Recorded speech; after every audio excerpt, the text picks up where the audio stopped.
We Live in Public is a Sundance Film Festival winning documentary about the life of the internet pioneer Josh Harris.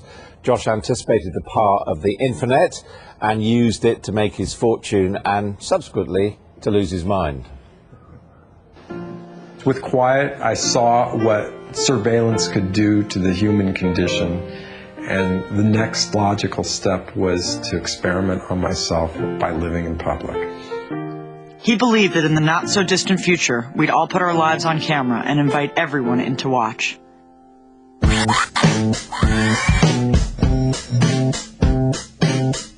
We rigged a camera inside the refrigerator, a camera in the cat box, infrared cameras in the bedroom, camera drilled up through the toilet so that you could see everything coming out. Well, Josh Harris, who you saw there, is with me now. I mean, this is, no smoking, you're not allowed to do that, they'll take the licence away. Just tell us about this project Quiet, which you did round the millennium, which was, what, yes, getting people to live their lives in public, effectively? Yeah, well, I convinced 1,000 hardcore New York artists to live in a bunker right at the millennium for a month, and including a machine gun range, a torture chamber, and an including yourself room as well.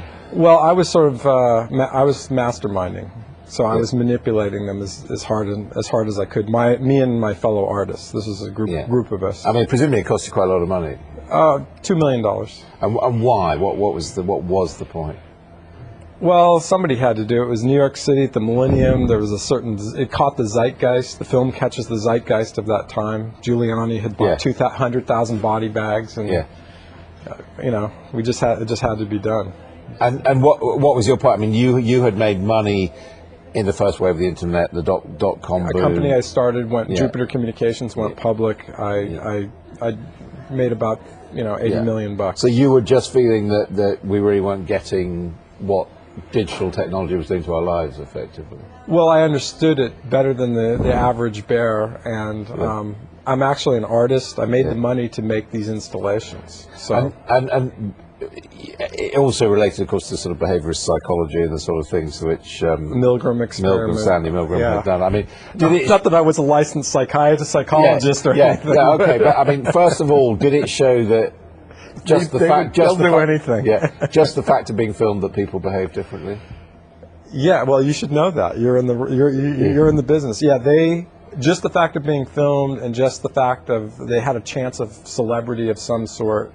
And I used the efficiencies of the technology and all that. What they played up for the cameras, as it were. Oh yeah, I had the hard-bitten New York art fashionistas, artists, and they'd seen some of our stuff, and we decided for the millennium we'd take them someplace that they'd never been. Yeah. And so when they went into an interrogation, it was for business. It was just short of waterboarding. And they were willing to do that, and that's in us all. If we think there's a higher on the way in, they were willing to do it. On the way out, and does that sort of scrutiny sort of drive you mad? Because it basically ended pretty unhappily. Actually, the next piece where I wired the loft, I wired a loft, another $2 million adventure with a fake girlfriend. I was very interested in the relationship between. I watched the Truman Show. You had Truman and his fake wife. Well, I was the fake boyfriend, fake girlfriend. And the cameras and the fake in what sense? That you hadn't genuinely met each other? I cast her. But physically, you were real. Well, we were emotionally entangled.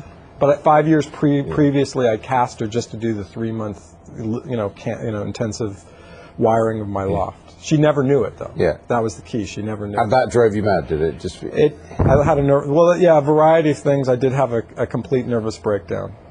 It was more than just there was the fake girlfriend. I'd lost my, I was recording everything. That moment of my life was recorded to digitally. So I lost the fake girlfriend. I lost my fortune. And then, of course, I lost my mind. I mean, there's actually a scene where you're on the toilet and you get a phone call. The last bastion of privacy. Yeah, and you're being told that you've lost millions of dollars. Yeah, is that right? yeah. Well,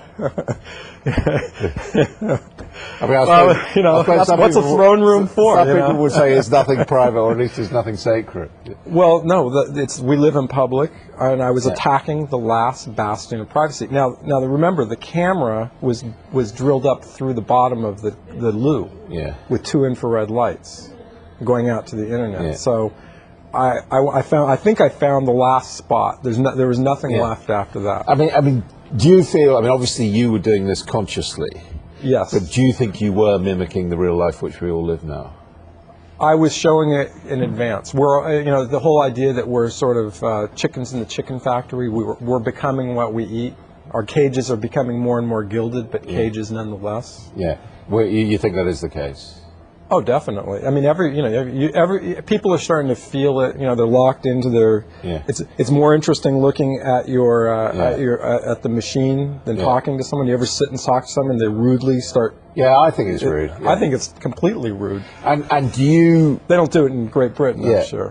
They only do. in America. They do it in no. Great Britain. They're just as rude in Great Britain. Really? I think Americans are more courteous. So we're having a rude off. But that's another transcontinental rude discussion. off. Okay. I'll just consult my Okay. screen now. Yeah, Actually, okay. but is that why you've ended up spending part of your time in Ethiopia? Because just simply to get away, to have a private space? Or? Well, as a fellow resident of Ethiopia, you should know that it's the oldest culture in the world, 50,000 years unconquered, and it's the last best place to enjoy humanity on the planet. And it's under attack by the forces of Western technology. All right, and just a final question: in pursuit of your art, how much money have you got through?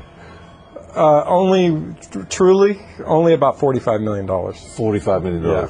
But I'm working on the second fortune. I'm building the Wired City in Los Angeles, and if that works out, I'll get the. What'll that be? one. That'll be people living. It's really putting together all the elements of the film, sort of.